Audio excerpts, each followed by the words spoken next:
Now, it turns out if any of these parts are missing, the trap doesn't work.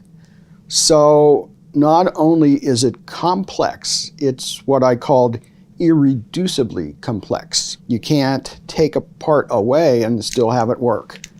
If you took away this hammer, the mice don't get caught. Take away the spring or the holding bar, any of the pieces, it doesn't work.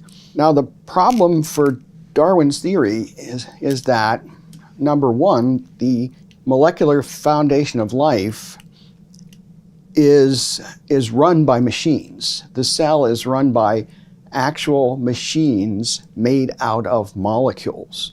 People find that fantastic, but hey, that's the way it is. There are little machines that act like outboard motors that can propel cells along, and other machines that carry cargo from one part of a cell to another. And those machines, just like pretty much any machine, including the mousetrap, have a number of different parts performing different roles, and they're all needed for the machine to work. Darwin's theory of evolution requires that natural selection favor an organism that has a very small change that helps the organism do something better.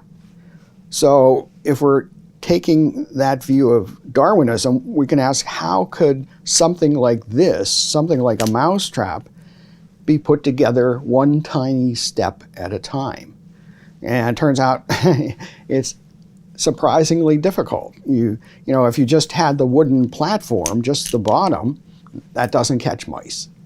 If you put on, say, this holding bar, you might say, well, maybe if a mouse is running along, it would trip on the platform and impale itself on the holding bar.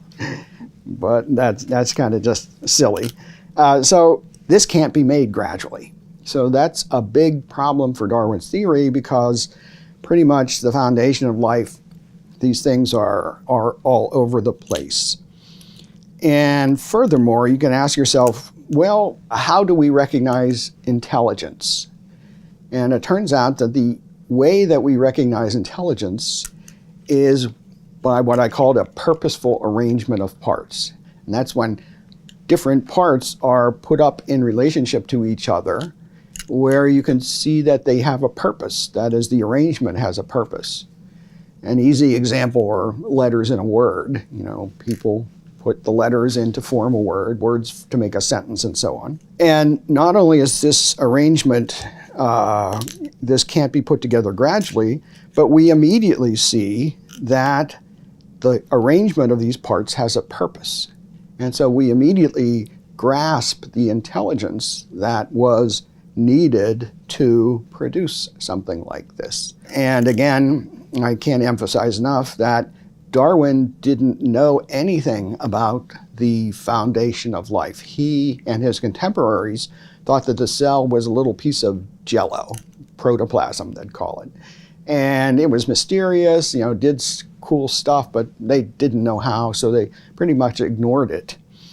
But modern science has shown that the cell is a lot like a ultra-sophisticated nanoscale factory, far, far beyond anything that humans could produce. And again, they're just chock full of machinery that is much more sophisticated than this simple little mousetrap. So not only have I become skeptical of Darwin, but you can readily see the design in life. So I've argued that many of these machines were purposefully designed.